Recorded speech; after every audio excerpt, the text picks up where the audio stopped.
madaling mapaniwala, pati ordinaryong bato sa sapa pwedeng magkaroon ng ginto. Pero hindi naman ibig sabihin ito na hindi na tayo dapat mag-imbestiga.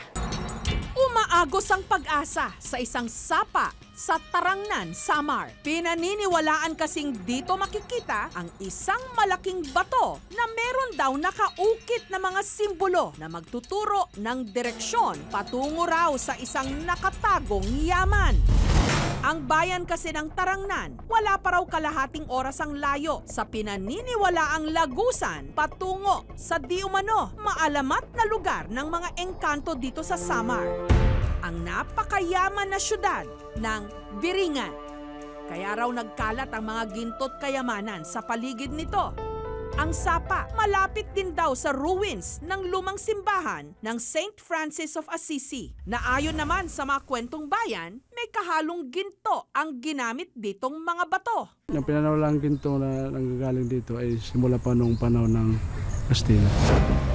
Nitong nakaraang buwan, habang naglalakad sa sapa ang kapatid ni Maria na si Gardo, hindi nila mga tunay na pangalan, napansin daw ni Gardo na ang bato kumikinang-kinang. Nakaguhit doon kung sang direksyon meron yan.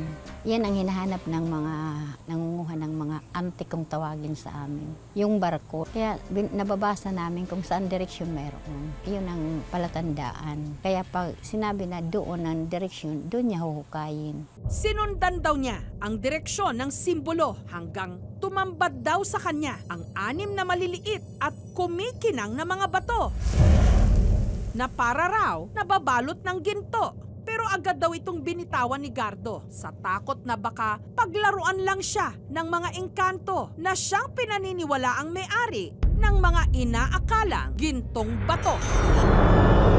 Marami dun sa amin yung hindi katulad daw sa atin ng mga tao. Yung matatanda kasi sinasabi na bawal kami pumunta doon, kung ano-ano lang ba kasi marami dyan nagkakasakit.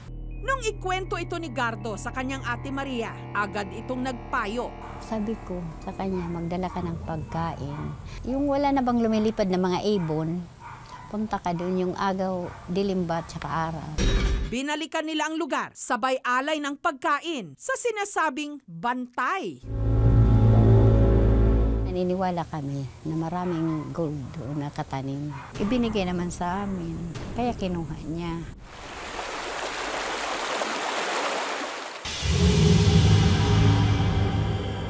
May paniniwala kami na pag hindi binigay sa amin, talagang hindi yan magpapakita. Kumikintab yan. Hindi ko yan hinihiwalay sa akin kahit pagtulog ko, katabi ko yan. Bakit daw kami namumulot ng bato? Puti pa, nagtinda ka na lang ng kahoy. Huwag mong daladalahin yung bato na yan. Wala naman yan daw pakinabang. Sabi ko nga sa kanya, hayaan mo. Pagdating ng araw, baka sakali mayroon to. Makikinabang din kayo. Gayunman, simula raw nung napasa kanila ang mga bato.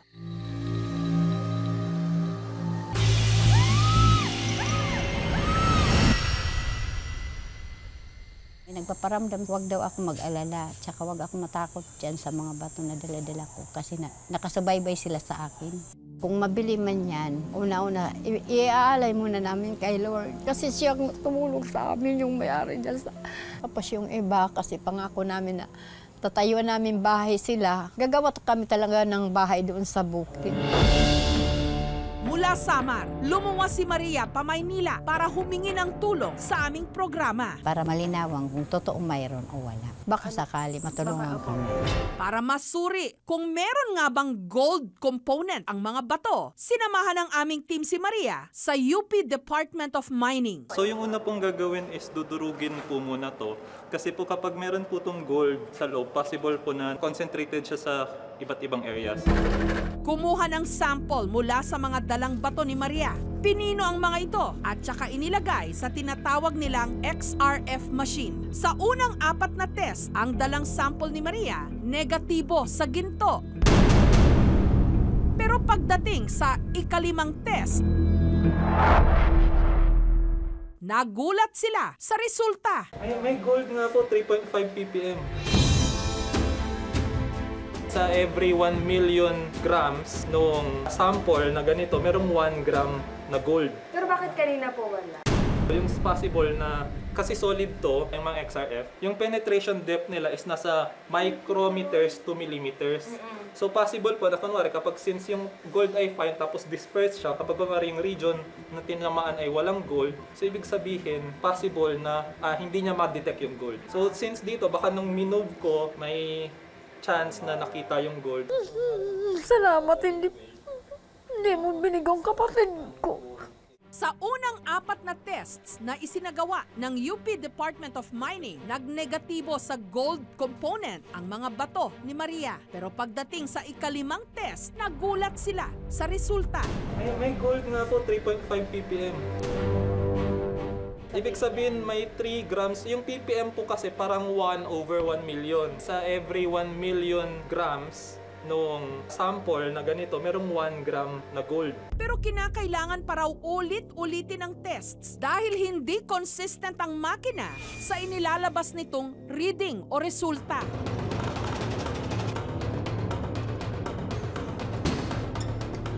Yung kanina may lumabas na 3.5 mm, ngayon hindi na siya detectable. So ngayon, below 0.7 ppm na po siya. So ibig sabihin po yung gold dito sa sample, parang konti lang. Solid yung samples, nag-multiple runs kami. Or pwede ding i-digest yung sample, tunawin, tapos i-analyze para mas maging homogeneous yung sample. Kinabukasan, bumalik ang aming team sa UP Department of Mining. Nag-grind ulit tayo ng bago. And then yun, i-check ulit natin kung ano yung composition niya. Pero yun, i-multiple run na lang ulit natin. Kasi yun, in case na pag may lumabas ngayon, ibig sabihin meron talaga. At sa kaparehong tests, ang resulta, Hindi siya ngayon. Pero try ulit natin. Iron at calcium lang.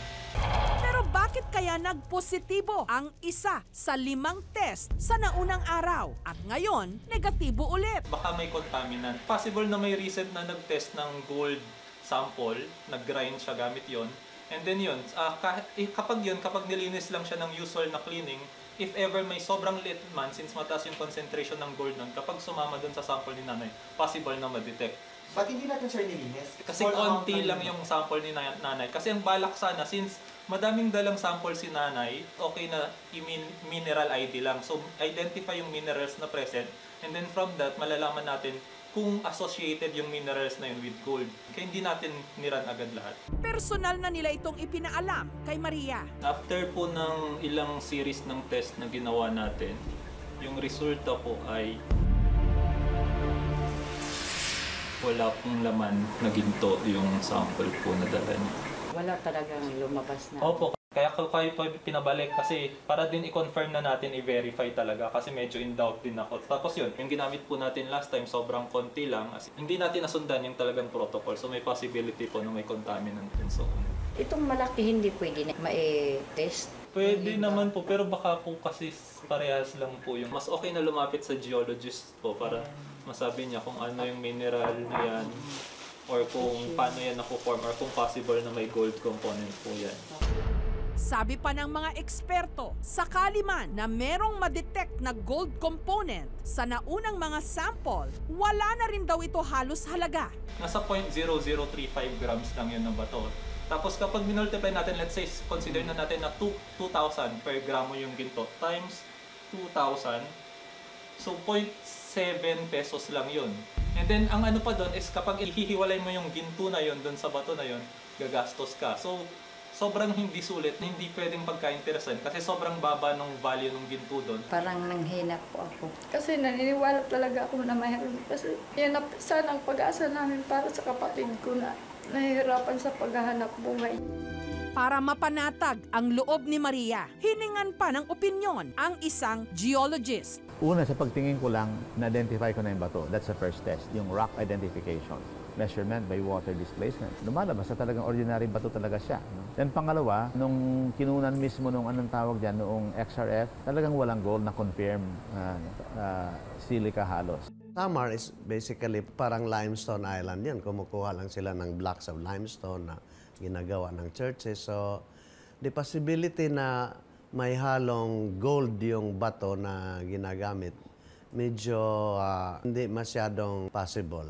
Wala nang parang reported na gold mine sa Samar.